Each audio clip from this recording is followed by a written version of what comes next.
America. Oh yes, just after noon Eastern, Kamala Harris sworn in by Supreme Court Justice Sonia Sotomayor as the first female vice president in the history of this country, a woman of color sworn in by our first Latina Supreme Court Justice on Thurgood Marshall's Bible. That is our new America. And right after that, Joe Biden sworn in by Chief Justice John Roberts, the 46th president of the United States. Pretty cool images today. A peaceful transfer of power as our country has promised us. Welcome to The Jump. I'm Rachel Nichols. I am joined by NBA champ Matt Barnes down there, NBA Finals MVP Paul Pierce. Coming up, we're going to have Basketball Hall of Famer and former Senator Bill Bradley join the show to provide a little context for us for the inauguration today. Plus a Phil Jackson story you are not going to want to miss. First, though, a little less than 4 years ago, Paul Pierce and I were sitting with Steph Curry at Warriors training camp. Golden State had been the first team to win a title during the Trump administration, so I asked Steph whether he wanted to go to the White House to celebrate. It's a question I frankly wouldn't have even asked over the previous 2 decades. After all, regardless of party, the president of this country swears an oath to protect and serve all Americans, even those he disagrees with. And athletes had always largely responded in kind, regardless of who they disagree with.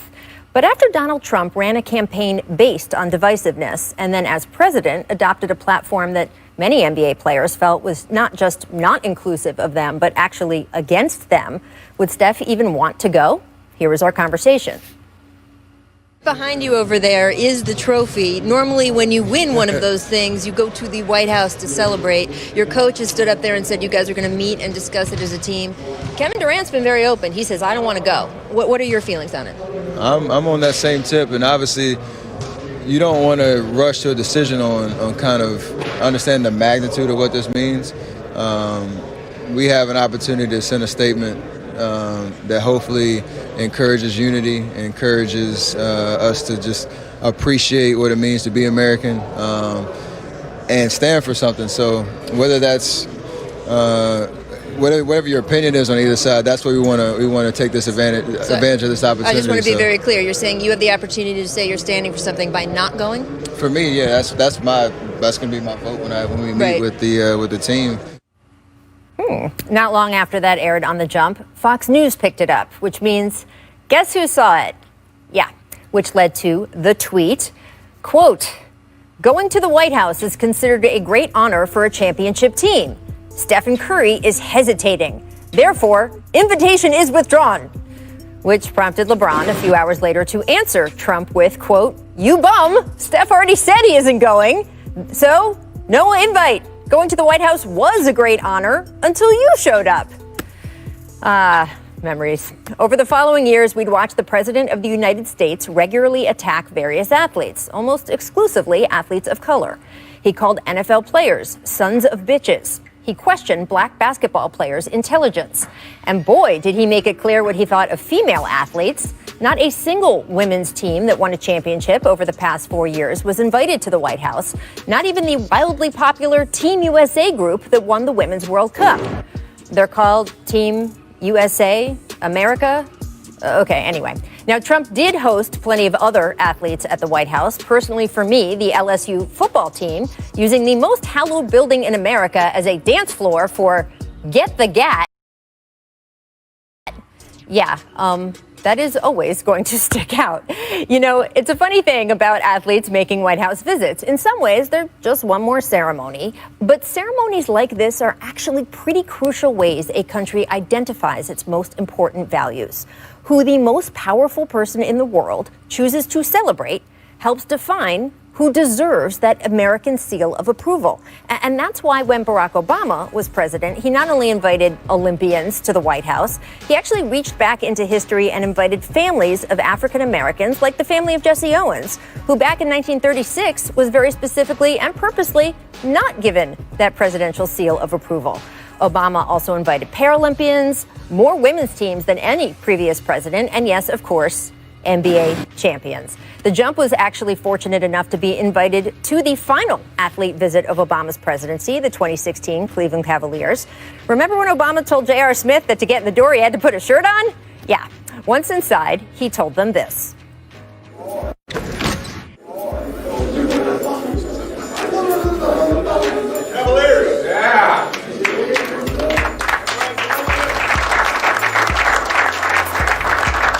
want to say congratulations on one of the best seasons of all time, one of the great finals of all time.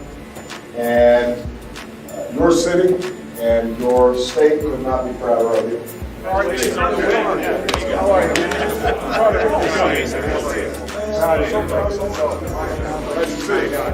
of old guys who can still hoop.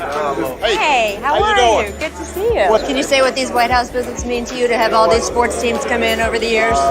It's so much fun, and it's especially great for the staff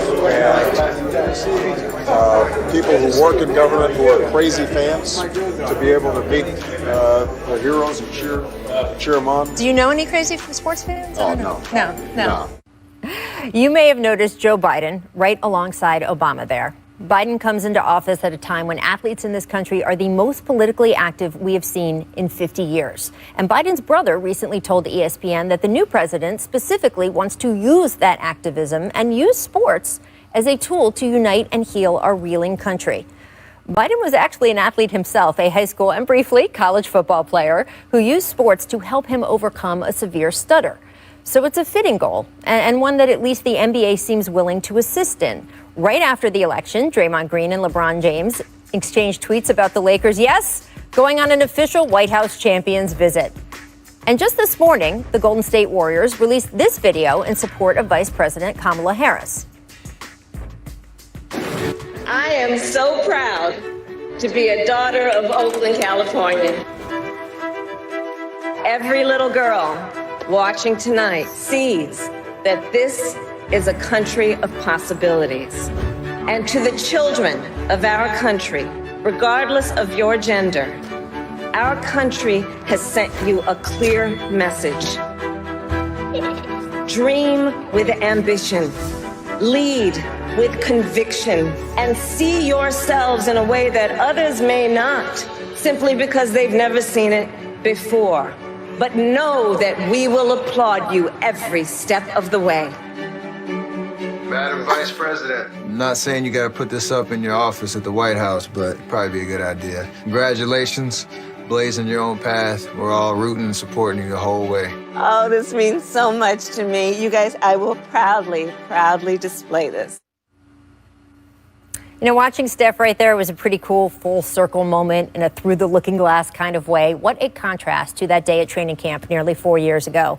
And of course, we don't know what the next 4 years are going to bring.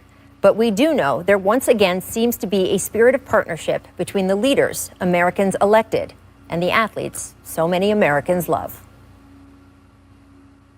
So, Paul, what do you think is going to change for the NBA under this new administration?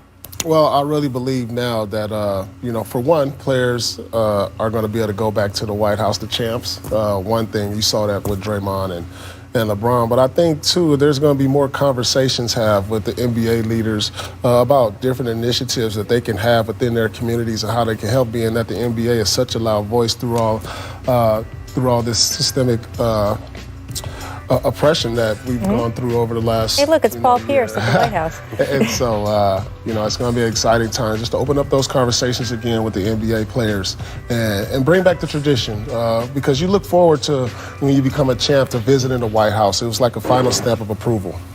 No, I completely agree with Paul. Obviously, that door is back open, but I think the door that's open, which is more importantly, is conversation. There was absolutely no conversation between not only the NBA, but the NFL players, Major League Baseball players now. And I know, doing with a lot of stuff heading into this, that, Biden definitely does have an open door policy. And we actually have a group going out there to meet with him at the end of March. I was going to say, you were on the campaign trail with him. We're seeing that there.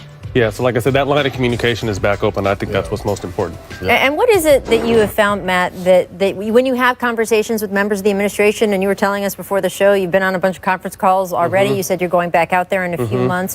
What kinds of things is the relationship between the administration and sports figures like yourself? I think just learning our community is what they're very interested in. Like I said, I've been on a handful of calls from November up until last week. We were on a call with the Attorney General, discussing what the vaccine is about and, what we need to know and stuff like that. So what I like is, like I said, the communication lines are back open. They want to know what we think. They care about what we think. And hopefully we can apply that to hopefully changing, starting to put this country in the right direction again. I mean, look, bottom line, especially NBA players.